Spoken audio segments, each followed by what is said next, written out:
Hi everyone. In this session, we will understand what is list file activity. Okay, so I'm creating a new project. Give a perspective. Let's check console if anything is running.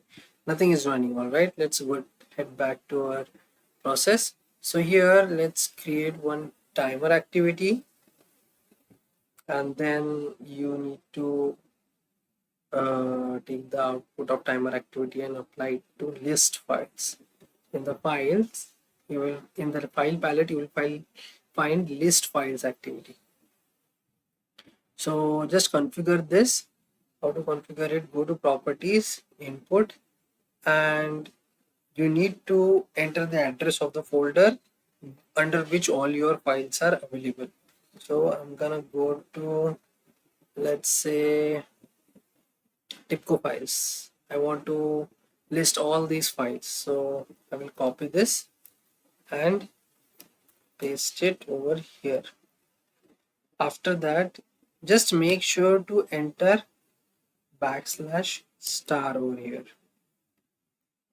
If you don't enter star, it won't show you all the files. It will show you only one file or something.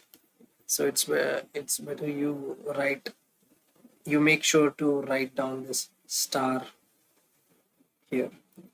Yeah, enter, save.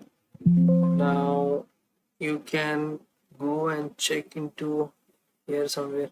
Debug is there. Just open this. Okay. Now we need to run this. So how are we gonna run this? Go to debug configuration, project 13, debug.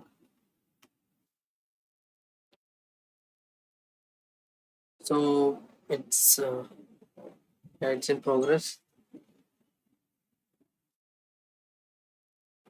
Okay, let it complete.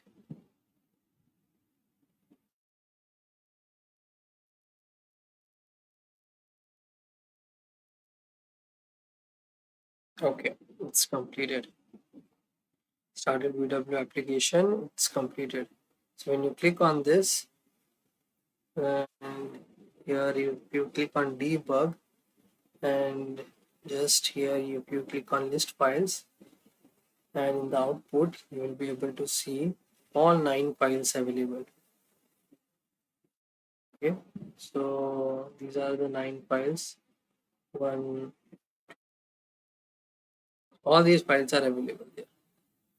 Okay, so it has listed. So if you want to log it out, you can click on this plus sign and log this. Let's say I want to log, and I want to log all file names. So okay, take this file name and you can log it. Just remove this brackets, as well as, yeah, remove these square brackets and whatever inside it. Enter, save. Now let's see whether our application restarts or what. Yeah, it is restarting. Yeah, it restarted. And see, it has printed all the files that was available in that folder. See, 1 2 3 4 5 6 7 8 9, total 9 files. Here, let's go. 1 2 3 4 5 6 7 8 9, total 9 items. All right, so it's working as expected. That's it for this session. Thank you.